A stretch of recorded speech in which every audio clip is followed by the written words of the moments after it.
Welcome to the Way to Go podcast. Bill McMinn, Mark Hostetler, and we are talking about being happy in your marriage. And I think there are certain things that I'd like to hit on today, like companionship, what are your expectations, giving support to your spouse, all those three. I mean, there's tons of stuff. You can talk about communication, you can talk about trust. I mean, there's a lot of different factors when it comes to marriage, but companionship is a really, really big thing. And one question we could ask ourselves as we think about our marriage is this: what can I do to make it happier? Well, my marriage is happy. Okay, well, I'm not saying it's not. I'm just saying, what can you do to make it happier? Right? How can I improve upon this? You know? Yeah, absolutely. One of the things is just to find something you like to do together and do it and enjoy time together. Right. This is so hard for couples, and I don't know why. For me and Chastity, for example, it's a little difficult for us to find something that both of us like to do and have fun together doing it. I mean, we have date nights. Right. And we enjoy those times out together. But if you were to ask, like, what'd you do? It's like, well, went out to dinner. We went out to dinner and you know, I don't know. I mean, we like going bowling every once in a while. I mean, that's fun. We laugh at each other doing that, but we have to somehow or another, we got to inject fun into our marriage and figure out some way of connecting beyond, hey, what bills are due tomorrow and what are the kids in trouble for today? And, you know, like, we got to get beyond that point. Now you're getting into my wheelhouse now. This is, well, Ecclesiastes 9:9, you know, be happy with the wife you love all the days of your fleeting life. Yeah. And I love that because, you should be happy with the wife that you love. And you can't make it when I do weddings. I'll talk about that. Don't make your whole marriage about business. Don't make it about bills and just raising kids and stuff like that. You got to do things that are fun. So in the younger days when Jerry and I were married, I mean, we would yard sale together in season, and we liked doing that. And then we would just find stuff, you know, over time, like, hey, you know, we found this thing called the West Side Market. So then we go there, not every week, we go there sometimes, or, you know, go to a museum, or a lot of our stuff was family oriented. So whatever the kids wanted to do, and going to movies and playing miniature golf, depending what the season is. Then when they all grew up, then we moved into kayaking, which she likes. So that's probably been, I think this would be my fourth season doing it, like being a kayaker coming up. I think, Bill, that's one thing that's important, though, is, I mean, you have been an inspiration to me, watching you and Jerry just so creative in what you guys do. You're always out doing something. Right. But there's a twofold approach to that, though. You're a creative. Like, you love thinking up things to do and how to do this, like putting together a vacation, your itinerary, where are you going to go, this and that, blah, blah, blah. You've also got the second part of that, which is Jerry, who says, okay, whatever you want to do, let's go do it. You know what I mean? She's willing. And that is so important for both spouses to be willing to just, you know what, that sounds like fun. Let's just try it. I see plenty, especially on Instagram, I see it, because when you're on a social media, especially like Instagram, it puts you in communities of like people. In other words, I'm going to see way more kayakers and hikers than I am people who are chefs. It follows your interests. Yeah, absolutely. So I noticed there are a lot of guys and gals that hike separately from their families. So they don't have their wife or they don't have their husband. A couple gals, you know, they'll always talk about solo hiking. I personally wouldn't want my wife solo hiking. I'd want to go together with her. So I look at it, at least she's willing to go. I don't know what her interest would be if it weren't for me. Like, I don't know what she would really pursue. She's happy to do it as long as I don't make her do it all the time. I think if I overkill climbing a ladder on the side of a mountain, that's probably not what her interest would be, Bill. She's not going back to that one. Her rib still hurts from that one. That was last October we did that. Yeah, the ladders were scary. I mean, the ladders going up Grandfather Mountain is pretty intimidating. Like, I had her on 2 of the scariest hikes of her life last summer. The wind alone, man, looked like it was so treacherous. Like, you guys are up there, your wind is blowing like crazy, and I don't know, man. I was inspired. I do a lot of crazy things, I guess. Well, I mean, we got run out. We went to one place. Yeah, I know the signs say don't go in there, but we went in there anyway. Their cop of that organization comes and drives us out, and you know, we had a nice talk with him and stuff. No tickets or citations. He just said, hey, call us first if you want to come in. And so me and my friend are going to do that. And just call him next time. I was not going to try to go in without call. But, you know, she takes it well. And then we went and hiked somewhere else. But what she doesn't want to do is she doesn't want to hike all day Saturday and then Sunday afternoon. Like, one or the other. So then I have to choose on the weekend as you're making a plan. Well, how about we do this or we do that? But I still think it's companionship. At least she's willing to go with me. But know this, I don't don't think anyway, as a spouse, typically you're not going to do everything together. In other words, when I run, I'll ask Jerry to come walk on the trail when I run all the time. She never does. There's too many bugs. It's too hot. It's too cold. It's too whatever. There's always too something. You know what I mean? Or she's too tired. She's not going to do it. So I don't really ask anymore. I just go do that myself. I used to fish by myself. I go to the gym and lift by myself. These are places she's not going to come. That's okay. It's all right. You know, there's certain things that she's going to do. There's certain things that I'm going to do that are just our thing. Right, but I think it's all right though, Bill, because you've changed your expectation about it. Right. You're what you're doing is what we all should do is what it says in 1 Peter 3:7. Live with your wives with consideration. Right. Well, I don't think we should be limited to just husbands. I think both of us, like husbands and wives, should be considerate of your spouse. I mean, that's one way to help your marriage, right? To go to the next level is, anytime you have a marriage where two servants are in love and serving each other, it's going to be an awesome marriage. We've got to get to that place where we're serving the other's needs. Right. You know, there's one couple that I follow. They're not married. They're just boyfriend, girlfriend at this time. They're younger, but they travel a lot. And I always love seeing the stuff they do together because they always look like they're having a great time. And so that's really cool. So I've gotten to know them well enough. As one of their birthdays, I'll say, hey, happy birthday, or that's a great video, or good job, or whatever it is. Like I try to weigh in. There's different people from different spots in the country that, you know, I'll weigh in on them just because we have similar interests and stuff like that. I love it. I honestly, I just love seeing the togetherness. Other people, it's alarming where I feel sorry for them because they have to go into remote places in different states and hike by themselves, like set up tents by themselves because their husband just won't go. Or perhaps sometimes the guy's wife just won't go. And I'm like, I don't know. Like there's got to be, this can't be the signs of good times. Like it can't be. So you find those things you like to do together. We used to yard sail. We moved into kayaking. I'll go chase sunsets. But like I said, Jerry doesn't want to do it all the time. Like she will never, if I kayak 36 times in a year, she might have done it 24. I'm in a hike challenge. I hit 90. She might be 40. She might be half that. Which is fantastic. Which is great. You know, she's not going to do, she doesn't even commit to it. She's not going to do, she doesn't have to. But there's still those intersection points where we're doing stuff together. And I think that's the important thing. Your wife is built to be a companion. If you don't get that, like that's why wives complain all the time if their husbands aren't around or always playing sports or always hunting and never around because, well, they're designed to relate to us. And if we don't give them that opportunity to be a companion, that's a big role that God made them for. They're not able to fulfill. So I think you have to think about that too. Yeah. Yeah, you do, because guess what? Somebody's going to be a companion. You know what I mean? At some point. And I want to be her greatest companion. Right. You know, because somebody will. Right. Just like my kids, somebody's going to pay attention to them. Right. No, I agree. Why not? Well, why not make it me? You know. While you're on that, I would say that no one's ever going to out compliment me to my wife. I'm going to give her more compliments than anyone. And no one's perfect. No marriage is perfect. I mean, all of us have things. Yeah. Would I like to see more blah, blah, blah? Would she like to see more blah, blah, blah? Yeah, I'm sure that that's always going to be true in any marriage. But I'm going to compliment my wife, constantly telling her she's cute, constantly hitting on her, constantly bugging her, like constantly giving her attention. I've always been that way because I always felt like, and I never minded, by the way. I never minded if someone else said she was good looking. I didn't mind if somebody whistled at her from time to time. I heard your stories. I wasn't the kind of guy that's going to be, how dare you? I'm like, no, I think she's pretty too. I get it, you know. So I've always, but I never worried about it because I didn't have to worry she was going to be susceptible to that because I compliment her. Yeah. And you need to do that. I think you're already filling that need for if you're going to talk about having a happier marriage, I would say, yeah, compliments are part of that. Companionship is part of that. I would say being supportive of what they're doing. Recently, my wife had the potential of her mom coming here, and it was overwhelming, the thought of, you know, she's watching Zeke 4 days a week. She's our grandson, a lot going on in her life. I actually am the one who got hold of the people who run the nursing homes.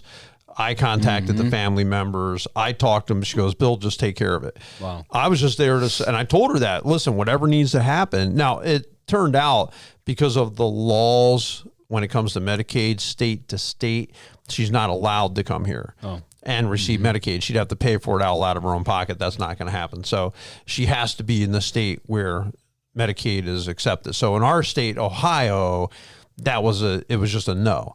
So, okay. But at that time we didn't know that. And we thought I'm going to be supportive of her.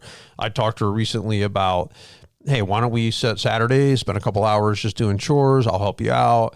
Why? I'm just trying to be supportive of her. And as soon as I mentioned it to her, I was expecting pushback, like, she's like, that would be great. Awesome. I would love that. I would love us to do that. So, okay, well, Saturday morning, then here's some of the things I'm going to hit, and here's some of the things you can hit, and then we'll go do something, But in the morning we'll get up, and these things that have been like, hey, we don't like this is hanging out of the barn. Let's get this. We need to get that one window fixed. We need to, we'll knock that out, do some stuff around the house, and then she likes that because I drag her out all day Thursday. We don't work on stuff on Sunday. Well, then she feels like she can't get anything done because I'm dragging her all over the place, and she's like, Bill, I can't get the stuff done that I want to get done. I'm watching Zeke all week. So yeah, we're going to start that. No, I have to be careful because I'm a fixer by nature. Right. And so Chastity has 2 online businesses. She has a jewelry business where she makes her own jewelry. Oh, nice. And she sells it on Etsy, and she crochets like baby blankets and stuff. She donates a lot to Maya and that kind of stuff. She loves doing that kind of stuff.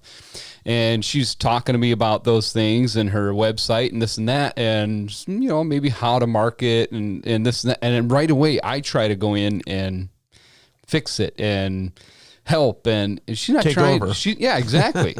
She's not trying to get me to do that, Right. So I have to be careful. Now, I just want to support her in that. Right. I want to know about it. I want to know how she's doing. Right. How her sales. Is she interacting with her customers? Right. I just want to take an interest in what she's interested in. Well, what I hear you saying is you want to, like you said, show interest. Yeah. And one of the complaints that I've heard, again, I interact with a lot of different people and different accounts. I hear different stories from people, and I do hear frustration at times when the other spouse doesn't show interest in what they're doing. And I do get it at some level. I talked to someone recently, they're like, no one in my family is into social media. I'm the only one. And I'm thinking, yeah, that's my family.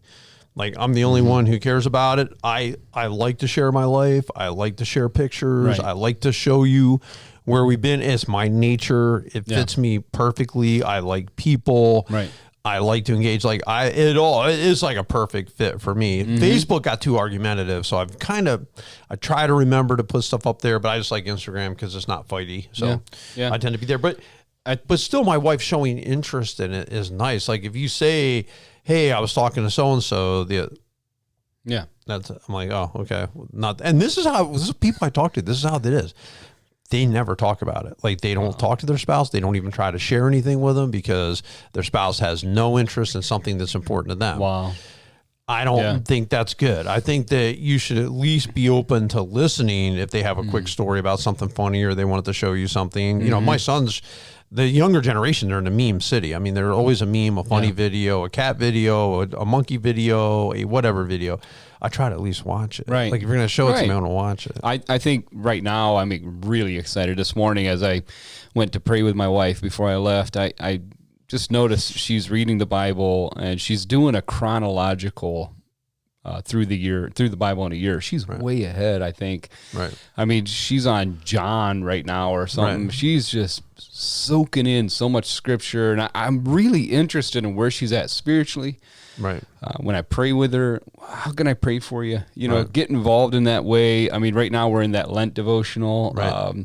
And before we go to bed, all of us are together. We just kind of pray together. Just, hey, kind of, I think it's great. What did we learn about? What was today's main emphasis? Kind of, and you just take interest in what is God doing in their heart? What's God doing in your life? What are you dreaming about? What are you experiencing in your conversations with people? Like, try to be interested. Try to pull out. I love the proverb. I can't remember exactly where it's at, but it says that the heart of a wise person draws out from the well of the other person. Right. And I think it's so important just to ask that other question. Right. But sometimes it's just simply just talking and letting them talk and hearing what they have to say and not having to know anything super in depth. It's just, hey, what's going on? And if they want to talk about it, they want to talk about it. They don't. Like, I wouldn't want my wife probing me with a ton of questions. I would just want to, be in general talking about stuff. But eventually there has to be doing things like hands-on. I think sometimes I wonder about that. Like, do we hands-on? Like, I'll explore the world around me. Like, I want to go out. I want to see it. You wonder just those simple things. Like, you took a walk in nature. You loved it. You're doing a worship video out there. You're praying. I spent an hour hiking this week just praying, and I like it. I think it's a good thing. But I also think about those things, what are we doing concrete-wise? So marriage has to come down to, you've got to do some concrete things together. Yeah. Right? Yeah. Like, go to hey, church. That's a concrete thing. We're going to go to church. We're going to Wednesday night. We're going to be a part of this small group. Like, concrete things. The boys are going to come to youth group Sunday night. Like, those activities are going to happen. Connections, date nights every other week. My wife and I take a date night. The other week, we're helping another couple take their date night. We're watching their kids for them. That's something that's set in stone. We're not going to budge from that. Is that what you're talking about? Yeah, I'm talking about that, but I'm talking about two. Just hands-on. Like, if I'm going to go help my wife and we're going to do chores around the house, sometimes life comes down to those basic things. It's just life. We don't have to over-spiritualize it. We don't have to make it deeper than what it is. It just, no, I mean, picking stuff up and me taking a trash can down for my wife. And I do love reminding her what a hero I am for any little thing that I do. I'm telling you, I love doing it. I have so much fun. I'm always like, hey, notice that, because especially the stuff she does all the time. I think it's especially funny, and I like to be funny. Like, I'm always laughing about something. So, no, I think your point is exactly right, though. But I have to do those concrete things, like take out the trash, help pick something up, take my dishes to the sink, whatever it is. I know when I get out of the truck, she's always like, lock it. I'm like, good. Hey, my first day walking away from my truck. Like, I always feel like I don't even need to be told this, to be honest with you. But if I don't get it in the first 5 steps, I know I'm going to hear it. Like, you can't let me walk 10 steps because the clicker doesn't work from 100 yards away. You know what I'm saying? Like, I know what I got to do. You know what I'm saying? Like, I don't even say anything. Now I just try to I'm going to get this thing click locked as fast as I can before I hear about it. Lock the tracker. I got it. Goodness. Yeah, but because I know she's going to be thinking about it. Like, lock the truck. I'm like, she's always worried about it. I'm like, I know. Like, you're like showing her the button, like, I know. I got it. Say it. I got it. Say it now. Right. Exactly. So I just try to do it quick because I know it's if I don't do it like right away, I know she could be thinking about it. But that's just consideration too. You know what I'm saying? It is. I mean, regular intervals of conversations. I think that's a fantastic thing to do. Just regular times of connection, whether that's morning, evening, whatever works best for you. Don't, like you said, don't overthink it. Let it happen organically, but make sure it's happening. What can I do to make her happy? That's it. This is as simple as it is. And what can a girl do? What are their expectations? What are your spouse's expectations? What are you doing to meet them?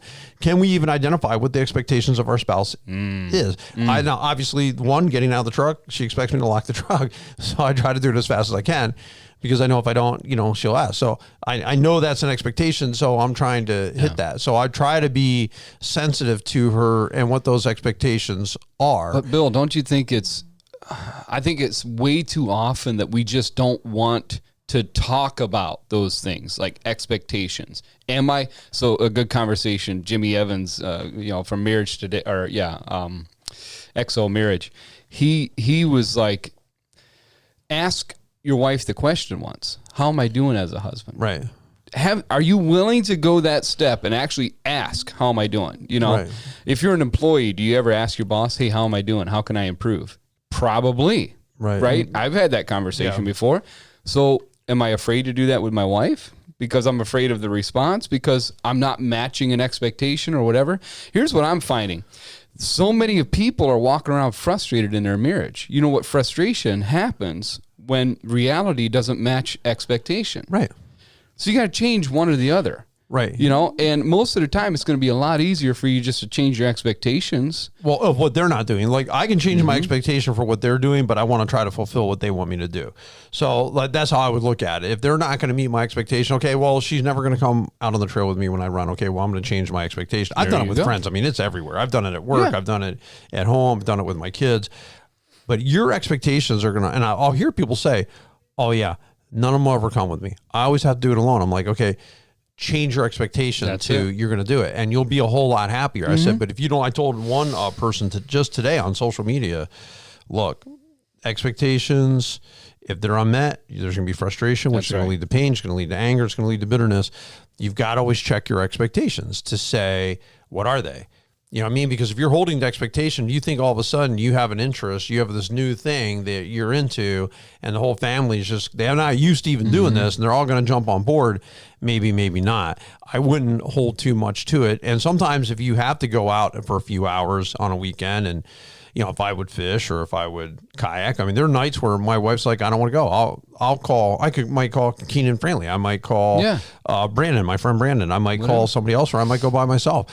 You know, I'm okay with that because I understand. Hey, I get it. You know, you can't always go, but I have to check my expectation because if I hold to it, you're gonna go every time I want to go or do this, or you're gonna go out 2 weekend days, you know, in the wintertime. Because she's like, why do you want to go Saturday and Sunday? I said, because it's dark at 5 o'clock. Yeah. I said, it's the only time I get outside of my little office cell. And have some freedom. No, I said, so I want to, but I'm considerate this winter because I'm like, okay, I'm not going to do that to you. You know, I'm going to be, you know, we're trying to mesh the expectations, you know, that we have, but we're happier. You know, you're happier when you do it. And you have a new grandson that she's watching and she's taking care of, and so that kind of limits her ability to do things and whatever. So I don't make excuses for her. Yeah, right. But I think it's very important to communicate our expectations too, though.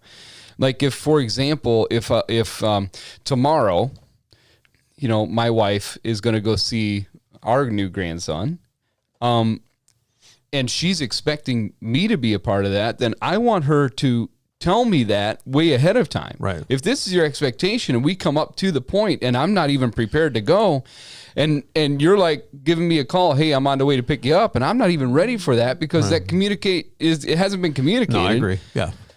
It's not fair for you now to be frustrated with me because that expectation wasn't communicated. Right. Like, for example, filling up a dishwasher. Right. And starting it at the end of the day or whatever. If that's not communicated, then I'm not just going to do it. You know, I'm not. But sometimes it is. I mean, you talk to wives. I bet you any money there's wives out there, and they're like, I've said it 1,000 times. There's husbands I've said 1,000. There's things I've said 1,000 times, to be honest with you. Like, I've said it over and over and over and over again. Yeah. I just have to give up. You know what I'm saying? Because it's just, no matter how much I plead, no matter how much I say, for whatever reason, they don't get it. They're not going to get it. Yeah.